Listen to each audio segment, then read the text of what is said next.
Brought to you by TechnoSpark 20 series smartphones.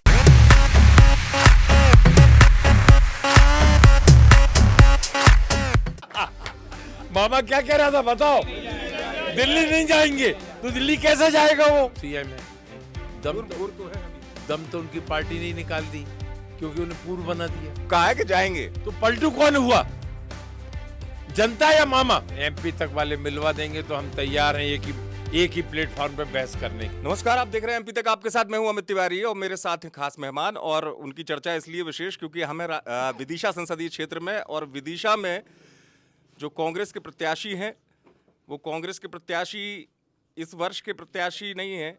वो पहले भी चुनाव लड़े हैं और जीते हैं विदिशा से, और एक बार फिर विदिशा में दमदार मुकाबला है प्रताप भानु शर्मा जी के आने से। प्रताप भानु शर्मा जी, आपका बहुत स्वागत है एमपी तक पर। धन्यवाद तिवारी जी।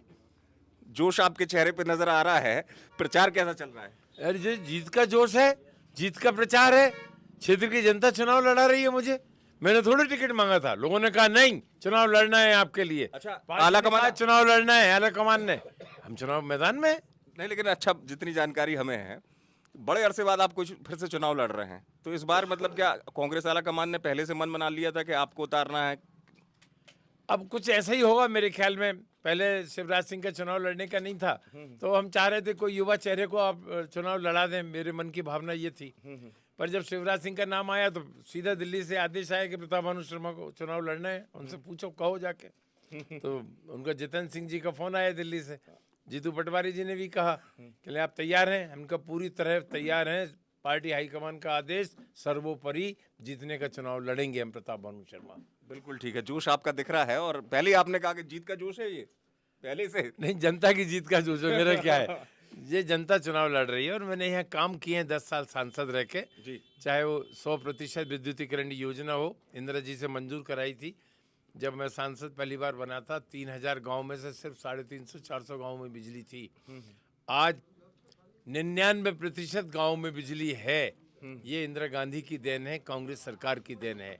और उसको, उस बात को, उस डिमांड को 3000 गांव में बिजली हो, ये मैंने इंदिरा जी को सामने रखा।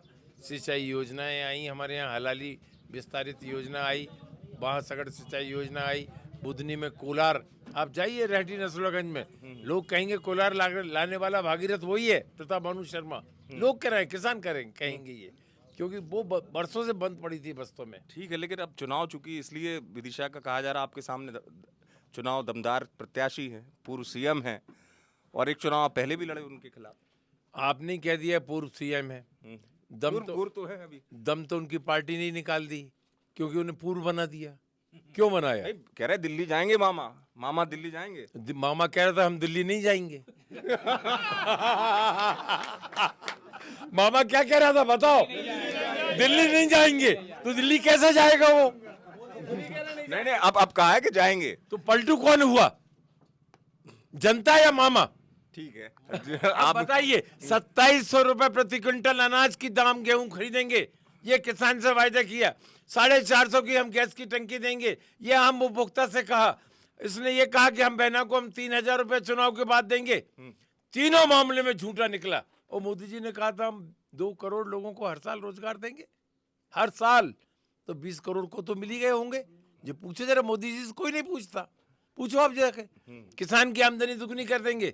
किसान की लागत दुगनी हो गई, आमदनी दुगनी नहीं हुई। पेट्रोल डीजल 50-60 रुपए डीजल और पेट्रोल मिलता था कांग्रेस के जमाने में। आज देखिए क्या भाव मिल रहा है, 100 से ऊपर।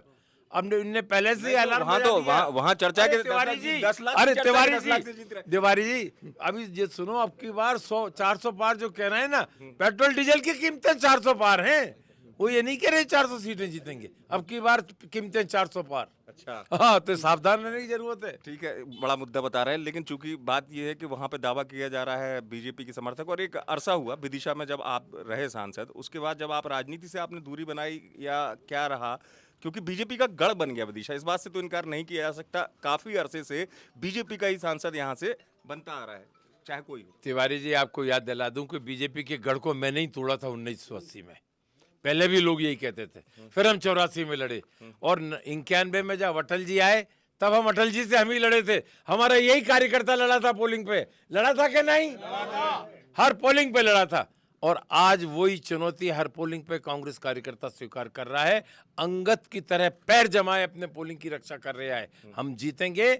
हम 2300 पोलिंग पे चुनाव लड़ रहे हैं, हम भोपाल में बैठ के चुनाव नहीं लड़ रहे हैं। ठीक है, आप पहले भी आपने कहा, जब अटल जी आए थे चुनाव लड़ने, वो वाले चुनाव में आपको लगा था ऐसा कुछ कि अटल जी आ रहे लड़ने? नहीं, हमें तो एक दिन पहले राजीव जी का फोन आया था कि आपके यहाँ अटल जी कल फॉर्म भरेंगे, ऐसी उन्हें जानकारी मिली होगी। तो मैंने कहा हम फेस करेंगे। उन्होंने कहा कोई और दूसरा पास का चुनाव क्षेत्र हो जो तुम्हें चेंज करना हो। हम कहा हम कोई चुनाव क्षेत्र चेंज नहीं करेंगे, हम अटल जी के सामने चुनाव लड़ेंगे। हमारी टीम मजबूत है, हमने काम किया है। पर अटल जी बड़े नेता थे, सम्मानीय नेता, हम सबके ही थे, सब सम्मान, पूरा राष्ट्र उनका सम्मान करता था। आज ना तो अटल जी की वो भावना है भाजपा के अंदर, ना अटल जी का वो सिद्धांत है।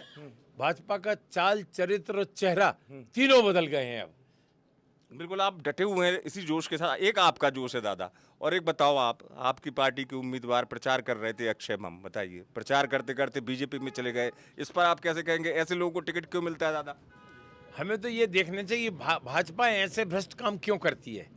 जब कांग्रेस की चुनी हुई सरकार कमलनाथ जी के अक्षय बम जैसे लोगों को टिकट मिलना चाहिए था क्या? ये आप बताओ, आप इतने सीनियर कांग्रेसी हैं जी, ऐसे लोग जो प्रचार करते करते चले जाएं बीजेपी में, ऐसे लोगों को टिकट मिलना चाहिए? मुझे आप ये बताइए कि भाजपा को ये काम करना चाहिए था क्या? कि भाजपा की जीती हुई सीट थी, लगातार जीतते चले आ रहे थे। भाजपा ने क्यों ऐसा प्रलोभन डाला? भाजपा ने क्यों 307 का धारा बढ़ाई, उसके उसमें अक्षय बम पर क्यों दबाव डाला? कांग्रेस ने दबाव नहीं डाला, कांग्रेस ने टिकट दिया, अच्छा आदमी छांट के दिया। पर भाजपा आम मतदाता के वोटिंग के अधिकार को छीनना चाहती है। हमें संविधान ने एक वोट देने का अधिकार दिया है, हर गरीब को, हर परिवार को, हर नौजवान को, हर किसान को। भारतीय जनता पार्टी डिक्टेटरशिप की पार्टी है, ये नहीं चाहती थी कि लोग मतदान करें। मतदान से किसने वंचित किया, इस पे आपको हमारी मीडिया को ध्यान देना चाहिए। अक्षय बम को तो टिकट दिया था, आप दबाव डाल रहे हो, ईडी का उपयोग कर रहे हो, सीबीआई का उपयोग कर रहे हो, सरकार का उपयोग कर रहे हो। क्या पता है, मुख्यमंत्री अरविंद केजरीवाल को बंद कर दिया, कोई एफआईआर में नाम नहीं, कोई उसके खिलाफ सबूत नहीं, 1 रुपया उसके घर से बरामद नहीं हुआ। सिर्फ गवाह ने दबाव में बयान दे दिया और केजरीवाल को आपने जेल में भेज दिया। ये लोकतंत्र है क्या? लोकतंत्र वही है जो भारत का संविधान कहता है, फ्रीडम ऑफ स्पीच हर एक के लिए है, वोट डालने का अधिकार, एक वोट डालने का अधिकार हिंदुस्तान के, भारत के संविधान ने दिया है। इनने संविधान का गला घोटा है। इसको केजरीवाल ऐसे पूरे प्रदेश में अभी इस दौर में ऐसा हुआ कि जब से जीतू पटवारी अध्यक्ष बने, ठीक है आपकी पार्टी का विषय है, युवा भी आना चाहिए, उन्होंने युवा अध्यक्ष बना दिया, तो अब जीतू पटवारी जब से अध्यक्ष बने, कहा जा रहा है कांग्रेस छोड़ जा रहा है बीजेपी में। कुछ नेता छोड़ के जा रहे हैं, और हमारे इस इलाके से कोई गया क्या कार्यकर्ता छोड़ के?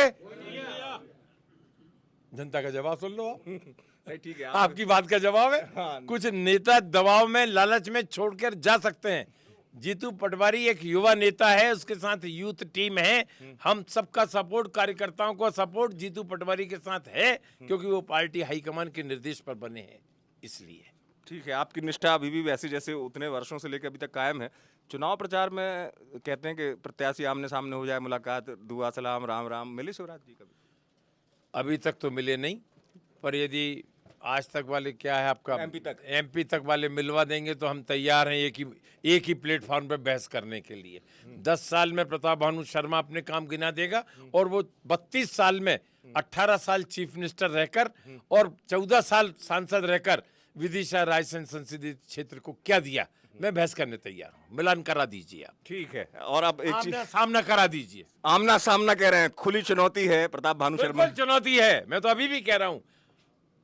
आप तो इसमें चुनौती को बिल्कुल स्वीकार करवा दो, सामने एक प्लेटफॉर्म पे बहस करवा दो आप एमपी तक में। ठीक है, तो बहुत संक्षेप में एक सवाल हो दादा आपसे, जीत को लेकर आपने कहा जोश पहले से है, कितना क्या मतलब अब तक जो कैंपेनिंग हुई उसके बाद, चूंकि अब वोट की तारीख नजदीक है, कितने कॉन्फिडेंट हो रहे हैं? देखिए, हम घोषणावीर तो है नहीं कि फर्जी घोषणा कर दें, 10 लाख से जीतेंगे, 1 लाख से जीतेंगे। हम जीतेंगे जरूर, चाहे 10,000 से जीतें। बहुत बहुत धन्यवाद। वो जोश नजर आ रहा है प्रताप भानु शर्मा जी का, बड़े अच्छे से उन्होंने हर सवाल का जवाब दिया। और प्रताप भानु शर्मा जी ने उस चीज का भी उत्तर दी। मैं आग्रह करूंगा मैं अपनी बात समाप्त कर लूं, फिर आप लोग नारे लगा लीजिएगा। तो प्रताप भानु शर्मा जी ने हर सवाल का बेबाकी से जवाब दिया। परिणाम जब आएंगे तो देखना होगा प्रताप भानु शर्मा जी का जो ये जोश है, जनता का स्नेह, उसमें कितना परिवर्तित होता है। लेकिन आप जरूर देखते रहें एमपी तक।